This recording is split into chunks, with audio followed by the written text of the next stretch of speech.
முதல் கேள்வி, பால்வெளி மண்டலம் என்பது என்ன? விடை சி, ஒரு விண்மீன் திரள். இரண்டாவது கேள்வி, பிரபஞ்சத்தின் பெரும்பான்மையான பகுதி எதனால் ஆனது? விடை ஏ, ஹைட்ரஜன் மற்றும் ஹீலியம்.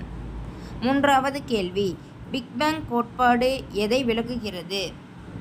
விடை சி, பிரபஞ்சத்தின் தோற்றம். நான்காவது கேள்வி, ஒளியின் வேகத்தை விட வேகமாக செல்லக்கூடியது எது? விடை டி, எதுவுமில்லை. ஐந்தாவது கேள்வி, ஒளியாண்டு என்பது எதை குறிக்கிறது? விடை பி, ஒரு வருடத்தில் ஒளி பயணிக்கும் தூரம். ஆறாவது கேள்வி, கருந்துளை என்றால் என்ன? விடை பி, ஈர்ப்பு விசை அதிகம் உள்ள இடம்.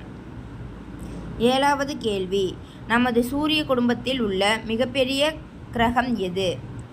விடை சி, வியாழன். எட்டாவது கேள்வி, விண்மீன்கள் எந்த வாயுக்களால் உருவாக்கப்படுகின்றன? விடை சி, ஹைட்ரஜன் மற்றும் ஹீலியம். ஒன்பதாவது கேள்வி, நிலவில் முதலில் காலடி எடுத்து வைத்தவர் யார்? விடை பி, நீல் ஆம்ஸ்ட்ராங்.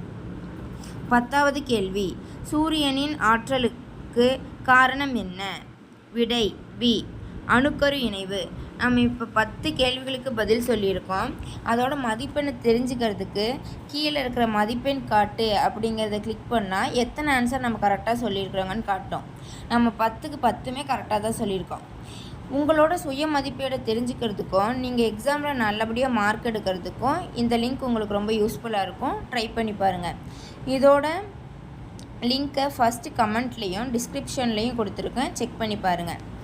உங்களோட படிச்சிட்ருக்கிற ஃப்ரெண்ட்ஸ் அண்ட் ஃபேமிலி மெம்பர்ஸ்க்கும் இதை ஷேர் பண்ணுங்கள். நன்றி.